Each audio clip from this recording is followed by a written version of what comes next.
Selamat malam semuanya. Terima kasih telah hadir dalam Zoom meeting kali ini. Kali ini akan membahas soal permasalahan yang sering dikeluhkan oleh para petani, yaitu mengenai subsidi pupuk pemerintah. Saya Indika Rona Maharani akan membawakan materi tentang permasalahan dan solusi daripada subsidi pupuk pemerintah itu sendiri.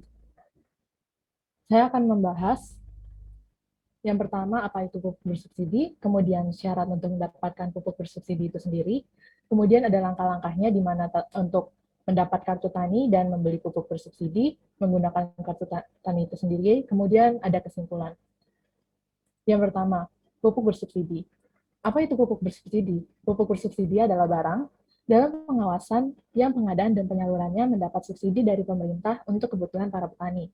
Perlu diingat bahwa ini adalah pupuk bersubsidi, bukan pupuk gratis, sehingga petani masih harus membayar beberapa bagian daripada biaya yang belum tertutup oleh subsidi pupuk itu sendiri, seperti itu.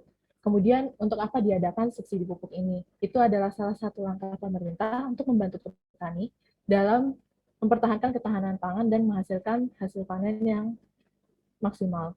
Kemudian ada jenis pupuk apa saja yang disubsidi oleh pemerintah. Yang pertama ada pupuk ZA, pupuk urea, pupuk SP36, pupuk NPK dengan perbandingan NPK-nya adalah dengan perbandingan 15 banding 15 banding 15 dan 20 banding 10 banding 10 seperti itu.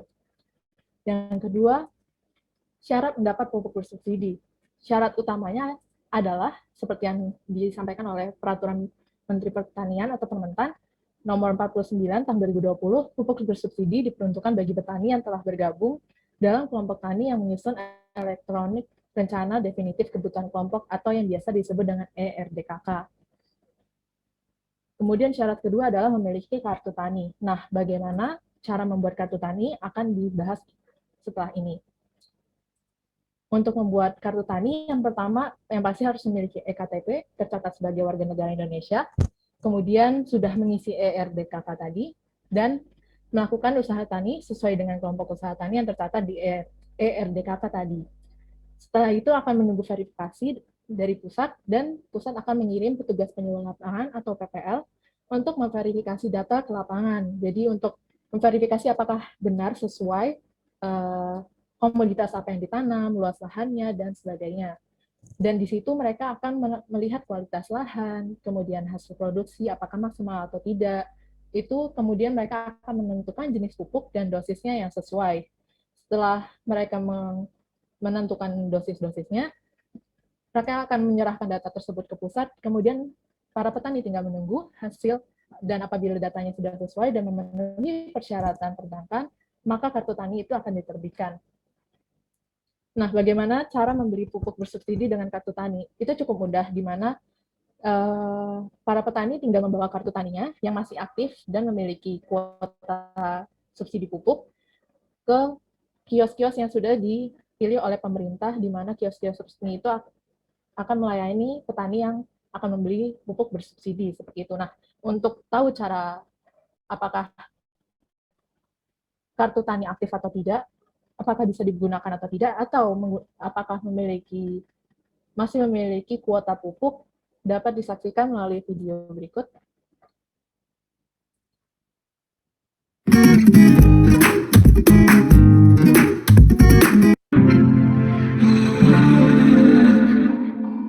Assalamualaikum warahmatullahi wabarakatuh.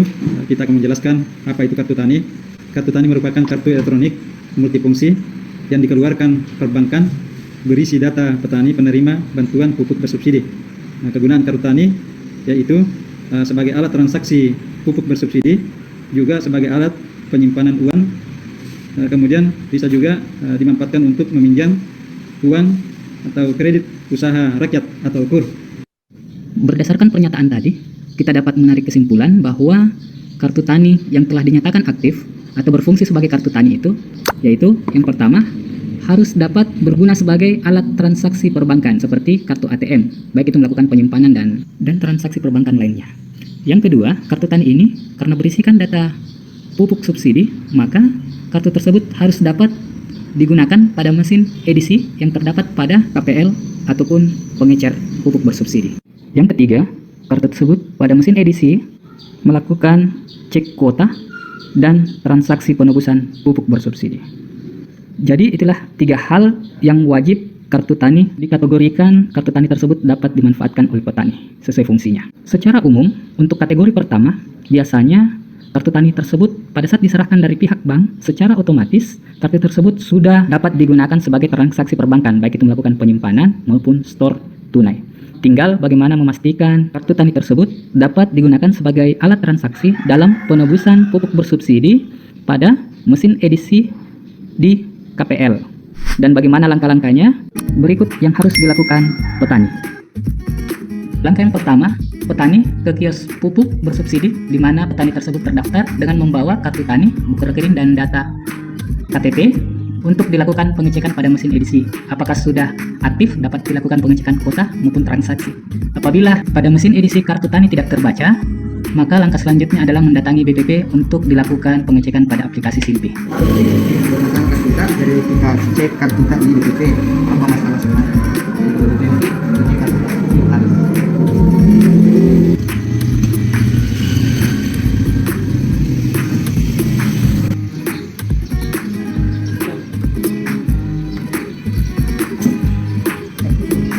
Bermasalah ya? Ya Pak, cek ya? Iya, bisa cek dulu. Ya.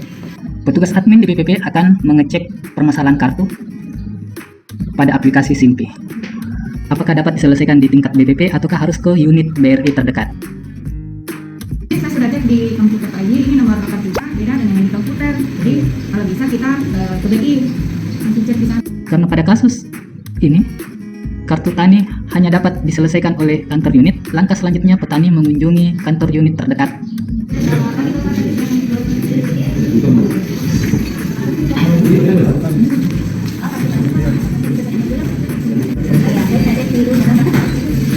Di sini, CS akan melakukan perbaikan data sehingga kartu tani sudah dapat digunakan.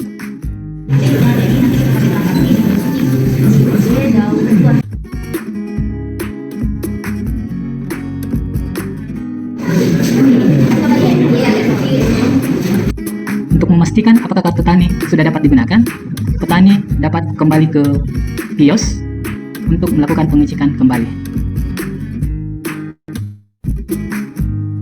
Ureanya 2 pikul 10 kilo, ZA-nya 1 kilo. Jadi bisa kita tembus semua karena dua musim dan dua kelompok.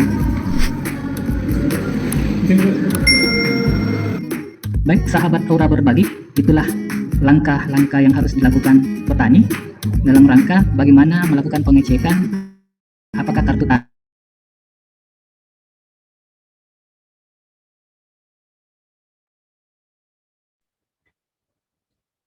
Setelah menonton video tadi, bisa diterapkan secara langsung bagaimana mengecek kartu aktif dan bagaimana untuk apabila kartu tidak aktif atau kesalahan data, cara menanganinya bagaimana sudah ada di dalam video tersebut. Nah, kemudian kita masuk kesimpulan. Yang terakhir, yang pertama adalah pupuk bersubsidi hanya bisa dibeli oleh petani-petani yang sudah tercatat dalam ERDKK dan memiliki kartu tani. Dan untuk pupuk bersubsidi itu sendiri memiliki kuota tertentu dan batas waktu tertentu sehingga untuk pengambilannya harus sesuai dengan waktunya atau apabila berlebih maka kuota subsidi pupuk akan hangus. Seperti itu dari saya yang bisa saya sampaikan, semoga bermanfaat. Sekian dan terima kasih.